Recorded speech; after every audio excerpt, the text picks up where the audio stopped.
The lights of the studio burned bright, the crowd buzzing with anticipation. Everyone expected a clash of wit and words, but no one imagined just how fiery it would become. Trevor Noah, the celebrated comedian and political commentator, sat behind his desk with his signature grin. Across from him, Senator John Kennedy leaned back in his chair, his southern charm masking the storm that was about to break. The audience had come for laughs and political banter, but what they got instead was a raw and emotional exchange that would be remembered for years. It began lighthearted, with Trevor firing off his usual sharp jokes, teasing Kennedy about his down-home sayings and his reputation for mixing humor with blunt truths.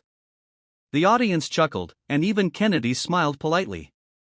But beneath that smile was a man who had seen America through the eyes of farmers, factory workers, and struggling families who didn't care much for political games.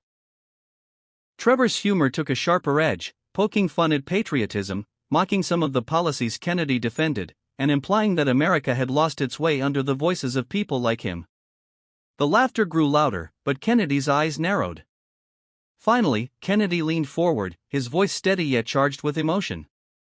"Trevor," he said, pausing just long enough for the room to fall silent, "I don't mind being the butt of a joke. I've been called worse than a country boy with too much common sense. But what I won't sit quietly and let happen is this, folks treating love of America like it's something to be ashamed of. You make a living laughing at her faults. I make a living fighting for her people. And if you can't see the difference, maybe it's because you've forgotten what it means to be grateful for the very soil that gave you freedom to speak." The audience froze. Some gasped. Trevor, usually quick with a comeback, found himself speechless for a moment. Kennedy's words weren't wrapped in anger, they carried weight, the kind of weight that comes from someone who has walked dirt roads, shaken the hands of veterans who sacrificed everything, and listened to mothers working 2 jobs to keep their children fed.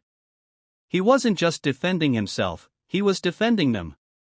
Trevor tried to respond, his usual humor slipping into defensiveness. He spoke of hypocrisy, of flaws in America's history, of reasons why people had a right to criticize. Kennedy listened patiently before lifting his hand gently to stop him. "Son," he said, his tone soft yet unyielding, "there's a world of difference between fixing a house and burning it down. You want change? Fine. So do I. But tearing down everything good because you can't stand what's wrong, that doesn't make you wise. It makes you blind." The audience shifted, murmurs rippling through the room. Kennedy continued, his voice rising with conviction.